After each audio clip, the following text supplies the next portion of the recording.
Thank you everyone for joining. For those of you who are existing investors and shareholders or potential investors, I think today we sort of welcome everyone for the update. This capital raising is about continuation of our program into 2026. We've had a momentous year in 2025 where we've been able to restart the prototype tank, which we've been seeking to do for the better part of the year, and we'll touch on the progress and where that's at. But equally, we've been able to maintain the partnerships and relationships and add to those around hydrogen, and we've advanced in a second market opportunity with the support of Yinson around CO2. So we feel as though we have real IP, real potential, and the partners that are backing us through this process.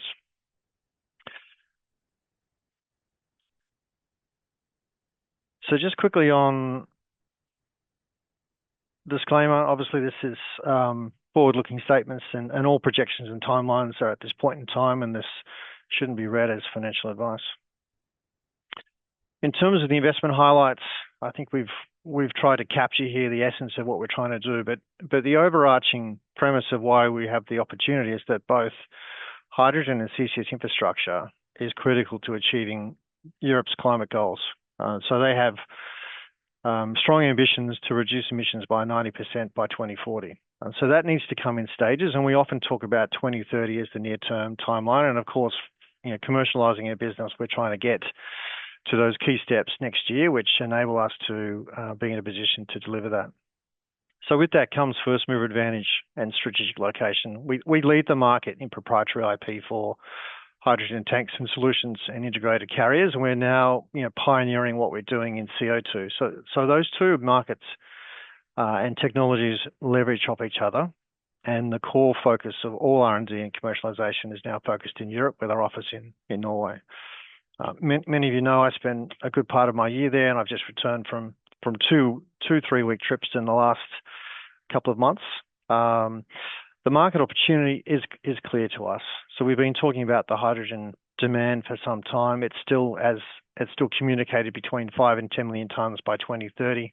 We're talking about projects that are commercially relevant to us at 40 to 50,000 tonnes. And it continues to be reiterated that 70% has to be imported. So they do need an efficient, competitive shipping solution. On the CCS growth side, we've seen new research in the latter part of this year, which describes Europe looking at 60 million tonnes of CO2 storage capacity by 2030. So that needs to be met with significant increase in storage reservoirs, but also the ships and storage units to get it there. So that's absolutely critical and evident to us. The capital light business we announced in March is very clear. What we want to do is license the investment that we've made and generate fees from that, both through construction and on longer term through equity share of vessels. And I think we have the partners in place, such as Carolan, to handle the shipping capital and operating risks associated with that. Partnerships are key. I think our collaborations are world-class. We've continued to add to those through the year, and we're looking at expanding those as we move forward. But what those partners do is bring not only credibility and validation, but they bring market reach, and they are helping us move forward. And as I've mentioned, license fees and long-term income streams. So we don't want to have an overhead of a large capital burden on the company, which is in small and development and wants to specialise in IP and license that, and we're replicating a successful business that's been around for decades in LNG. So what we've landed on here is a global opportunity. We are now seeing bulk scale tank and ship design opportunities across two markets, and those two markets have come together. Our compressed H2 supply chain business has been evolving and matured over the last 4 years. We've got ship design approvals, we've got full feed complete, we've got projects in place. We're now executing around our own program of ownership around fabrication, and we've brought on big partners. That has enabled us to accelerate and transition into CO2, and we're actually seeing those two markets overlap in terms of technical synergies, but also corporate and commercial synergies. So with the support of Yinson, who is funding us through the first feed stage of a tank design, that's accelerated dramatically because of their presence. They will be a customer and owner of the business. The first market is offshore FSRUs, but we also see opportunities with Yinson for barge and other owners for carriers. So there are multiple opportunities here, and we see these two markets being interlinked. I guess recent milestones is particularly around Carolan. We established that in mid-2025. We've seen extensive technical and commercial due diligence undertaken. We're talking about capital and ownership structures, and we've introduced them to our partners in both Uniper and the Norwegian supply projects. So we've spent time in Japan. They were here. They were in Norway 2 or 3 weeks ago. So they are committed, and it's extensive and strategic, and we'll touch on that. We continue to maintain the development of these compressed hydrogen supply chains. Norwegian hydrogen is the main example, which we will again touch on today. Power allocations are imminent, and I think the focus still remains from the German contacts we have on Nordic supply.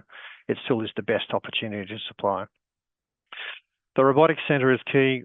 We've gone from being contracting this out to be an owner-operator. So with that comes the complexities of buying, installing, commissioning equipment and resourcing. So that's been a good challenge for us, but we're now underway, and that's progressing. That is key to demonstrating capability, not just in H2 but also CO2. And we've had the presence of people and our partners attending site just in the latter part of November. And I mentioned the JV with Yinson. We completed concept design early. FEED has commenced. That's fully funded by Yinson, in particular for the first tank design. We're integrating with their product. We're now working with them on engagement with yards around tank fabrication. So they're getting its position to be FID ready, and that's also initiating second market opportunities for carriers. So we see great ambitions. So that leads us to 26. So the completion of the prototype is key, and we've all talked about that. We have a target of the first quarter. The Norwegian supply projects have been quiet of late, but they are being engaged around power capacity, which will re-establish the timelines towards feed and FID. Carolan will now move towards the finer elements of ownership, financing, and operations. And the CO2 feed completion by mid-26 sets us up to be FID ready. And we'll see shortly that Yinson want to make investment decisions in 26. So all these technical elements are leading to commercial events, and we see new opportunities for CO2. So here is a more detailed level timeline. So often we get asked around where are the key milestones. I think what's important is this is sort of summarising what we've just been through. So October, November, December has been a heavy development phase from a hydrogen perspective that continues in Q1. Completion of fabricating testing will trigger final class approval. That then leads into new build estimates, which then finalises charter terms. So together with Carolan, we're looking at fabrication yards for both ship and tank, and ideally they're the same. And then you'll see further technical advancement around being ready to establish new build orders, which trigger license fees. So that's the sequence. And in parallel to that, there'll be development of supply projects and offtake. On the CO2 side, obviously we announced the commencement of phase 1 of FEED, which is now just running into the month of January. Well, that is to complete, and then we'll start the phase 2 through to June of next year. So we're working with Yinson and the team now to develop the full program to complete, and that will come with a level of class approval, which is known as GAZA, or a general application for ship approval. So that's not too far away. So in the next 6 months, we'll complete both technical programs and be in a position to have both products classified by class and approved, and then moving towards the next stage of commercialization. And lastly, as I mentioned already, we are working on yard selection. So whether it's Carolan, Yinson, or together, the three of us are in Asia next month. And what that's leading to is significant maturity of our solution and interest in other products, and other products being carriers. So we see big opportunities for large LP carriers, but also other medium pressure carriers, which I'll touch on later. I just thought I'd take an opportunity to sort of highlight some of the things that have still been going on in Norway with regards to the hydrogen market domestically. There's been an enormous focus on coastal projects to remove emissions from coastal fleet or coastal shipping. In the last year, we've seen a few of these projects now take investment decision. That's leading to 120 megawatts of installed production, or 40 tonnes per day. And you can see at the bottom left there's a number of vessels now in construction that will be fueled either by hydrogen in either compressed or liquid form, or ammonia.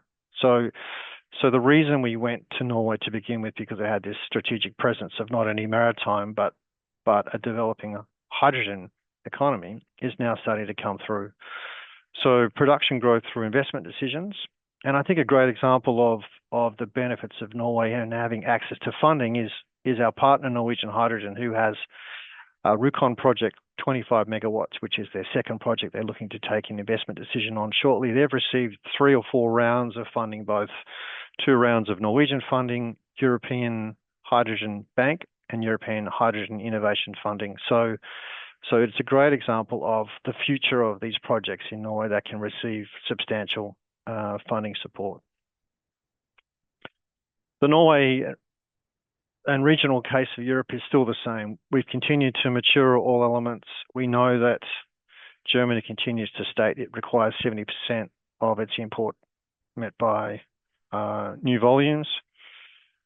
Norway remains strategic in its supply in terms of its access to base load renewable power, its regional proximity, and obviously it has long-term security of supply. We still see that as the lowest cost production. We are now looking at areas like Finland. We've had interactions with Iceland, Spain, and Germany is still the main landing point. So we still see opportunities for more than one.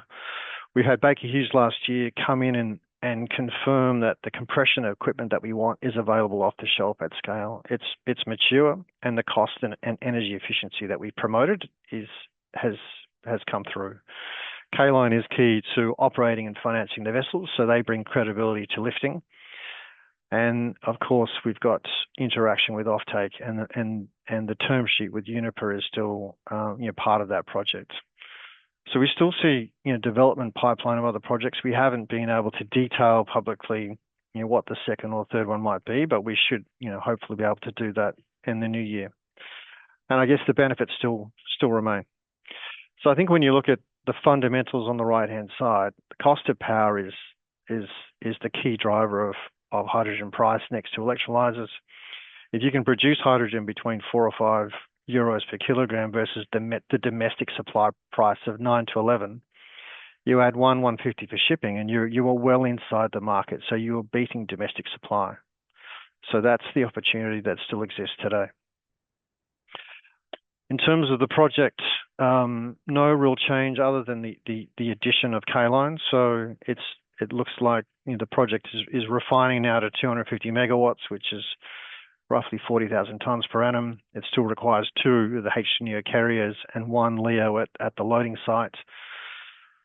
The introduction of Carolan to the project was made in Norway last month. Clearly, they're having interactions with both Uniper and Norwegian Hydrogen. Our role is still to support the development, both on the supply and the offtake side, but our responsibility is only to work with Carolan on delivering the shipping solution. So we expect to see some of these key de-risking milestones transfer into the early part of 26, the key one being power capacity. Obviously, there's a term sheet that needs to convert to something more definitive around hydrogen SPA.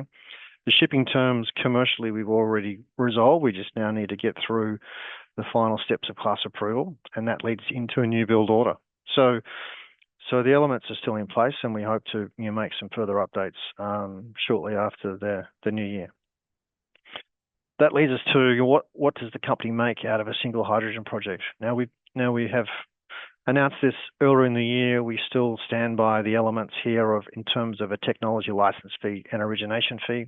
The whole idea here is to bring in a bankable operator who will fund the capital costs and operate, and we will be paid a fee on the design of the vessel by the yard initially, which is 5% of capital, which is paid through construction. So that brings forward cash flow to an FID level decision and over 30 months, and then we are negotiating an origination fee as a carry over the life of that time charter. So Provaris will have the option to co-invest above that to secure further cash flows, but this is sort of the base case scenario.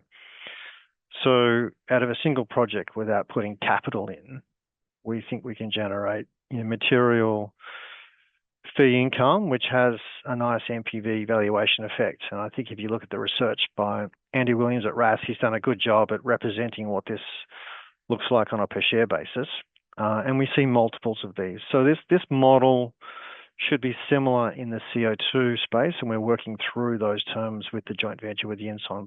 But equally, it should be a model that is already used in industry of fees on design of vessels, and then the opportunity to secure additional origination fees.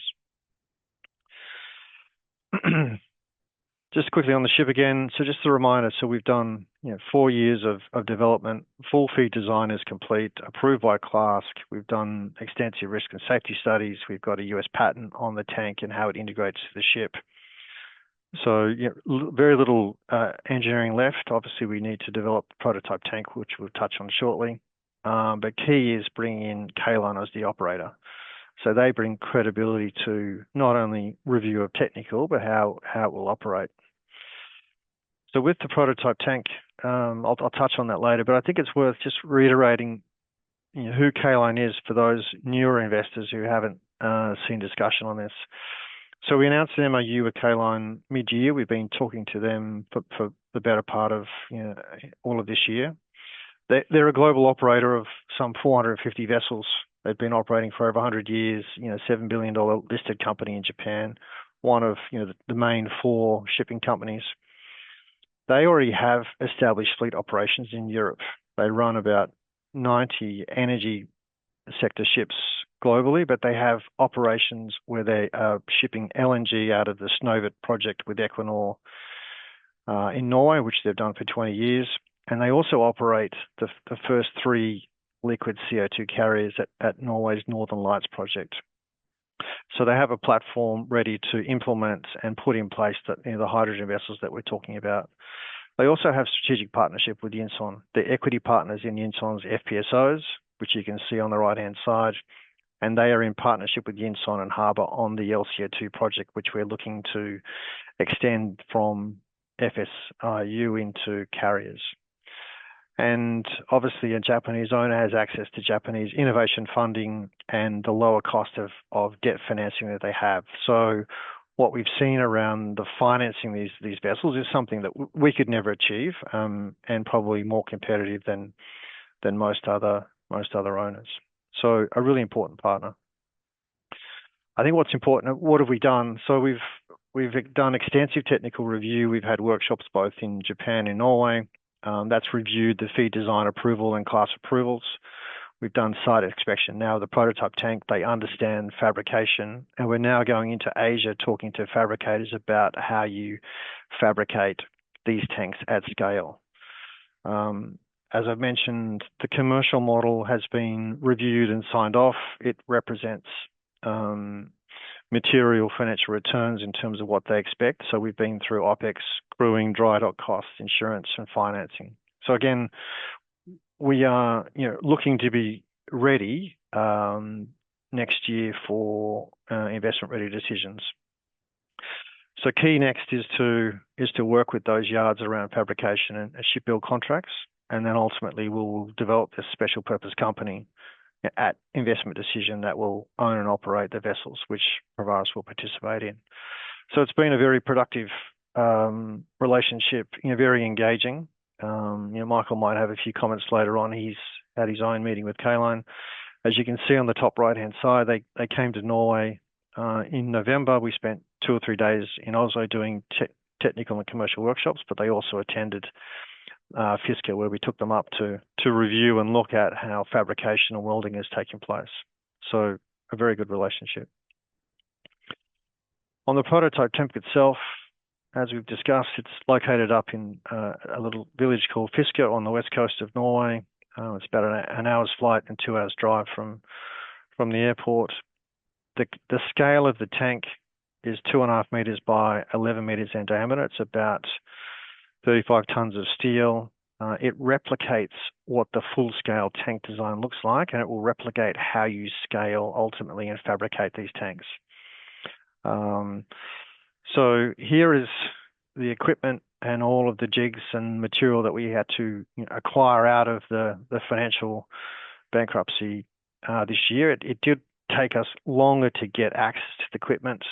We only really got hold of that in October, and then we've been through a series of commissioning steps. So, for example, there were things moved that have positioning, reliability, and precision elements. So we've had to basically turn everything back on in sequence, and we've been through those challenges and issues. Some things were cut and removed and replaced. So and we've had to service the laser source, but everything is now up and running. So on the left-hand side, for those if you haven't seen the video, and we can make that available, it is on the website. You have a material handling robot. These robots are bought off the shelf. They're from a company called Fanuc out of Japan. They operate up to about a 2-ton capacity. So they pick up a plate, they mount it on the cylinder, and then the other robot comes in, does a tack weld, and then ultimately does seam welding. So the jigs are fully automated and under hydraulics rotate. And what we should be seeing here is an increase in the automation interaction of each step, and every plate is programmed to have its own sequence.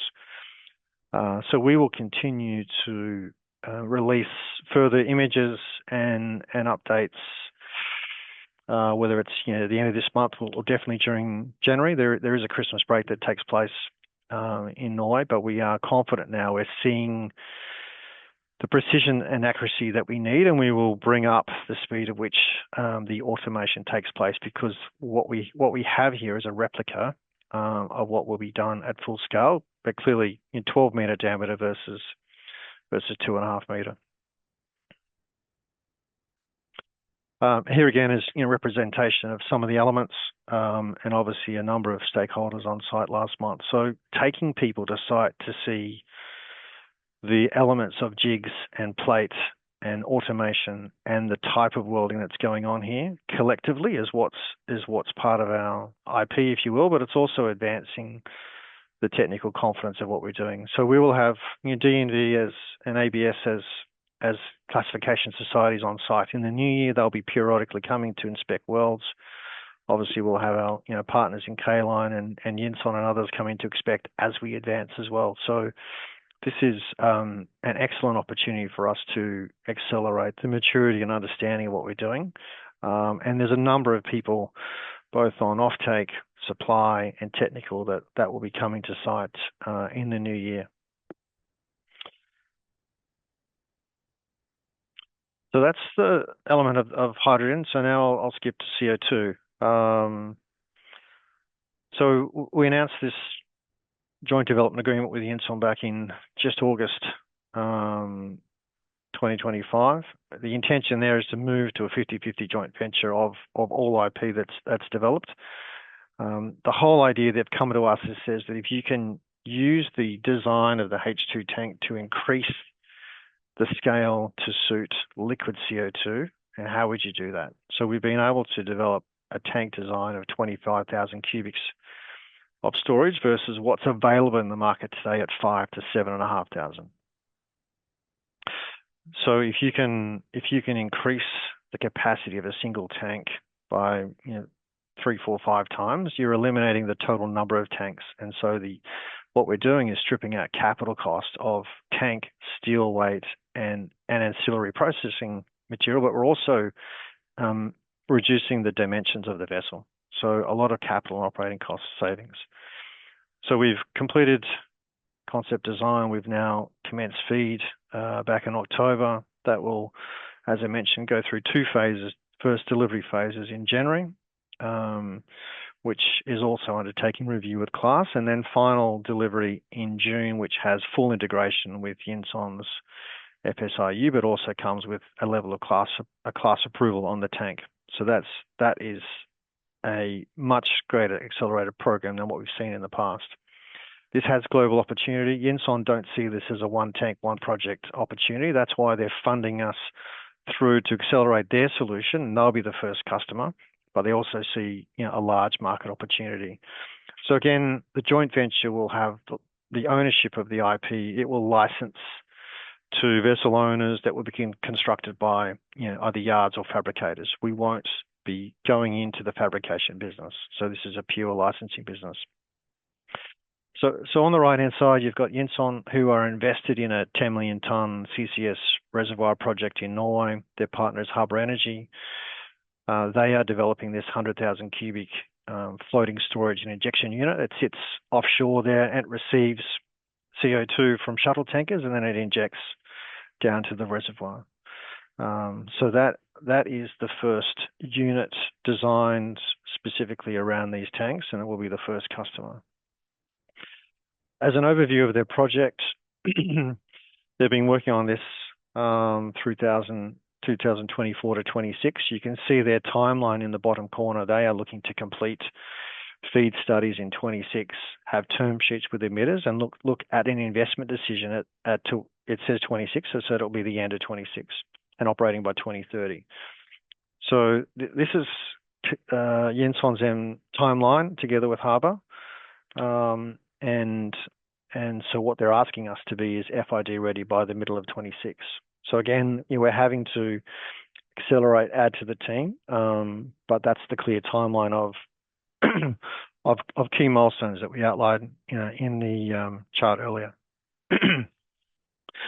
For a little bit of granularity for those that are a bit more technical, the feed is very detailed, so it's finer element modelling, it's structural design and fatigue. We're going to build some test specimens at the Fisker facility, and we're also working on the design of full-scale fabrication. These tanks are 25 metres in diameter and 67 metres long, so they are large structures.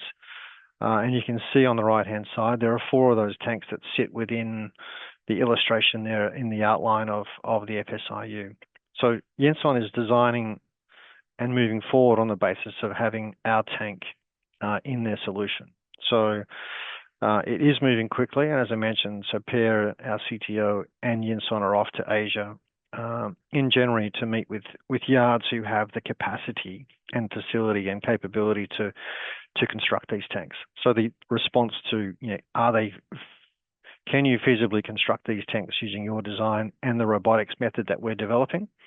That will be answered during the first and second quarter next year as well. So a very, very clear and transparent opportunity, and Yenson are getting into the business to do more than one project. Why are they focusing on Europe first? So like hydrogen, Europe is the first mover in CCS as well. The US has the advantage of pipelines covering the country, whereas Europe are looking at reservoirs. Some of those are offshore, but the large reservoirs are all offshore. So this is research provided by D&D, which has shown the growth in the capacity that's required, and with capacity becomes the demand for new carriers and storage solutions. So the research is quite evident. So the market opportunity is clear, and what we're seeing is that a number of traditional shipping companies are entering this business. So hydrogen is a bit more focused and limited, whereas CO2 has a broader customer set. So we want to have tanks not only available for offshore storage and injection, but we're going to target that shuttle tanker market, and we have started to have dialogue with owners who are looking for design alternatives to what's available today. So the constraints on tanks for vessels is being unlocked by our design here. So a large global opportunity as well.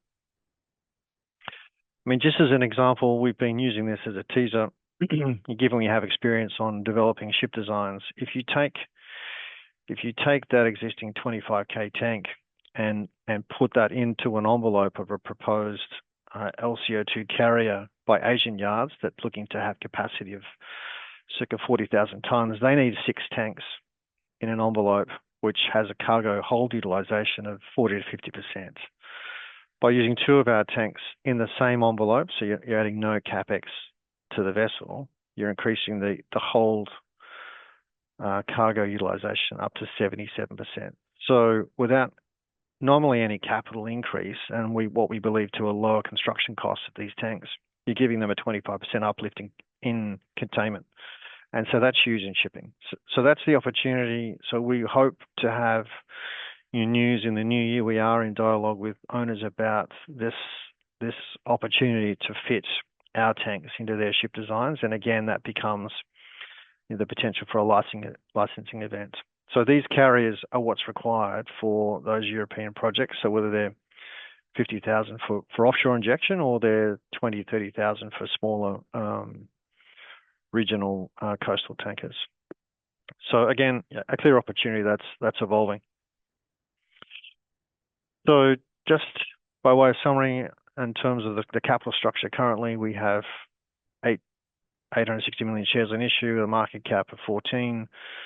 We have a series of unlisted options, some of which are expiring in the early part of next year, and a series of performance rights which are tied to management to deliver some of those key milestones that we've discussed. The register's sort of been maintained, board and management 9.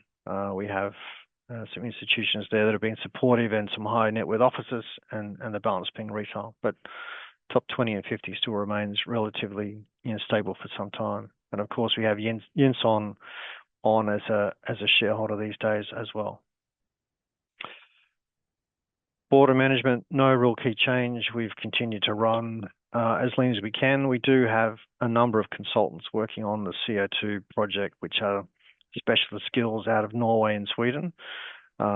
We haven't had to bring those on as employees yet, and then we've been managing the resources that we need at FISCO. But at some point next year, we would have to add further resource to the team. But for now, we've been able to maintain and supplement where we can.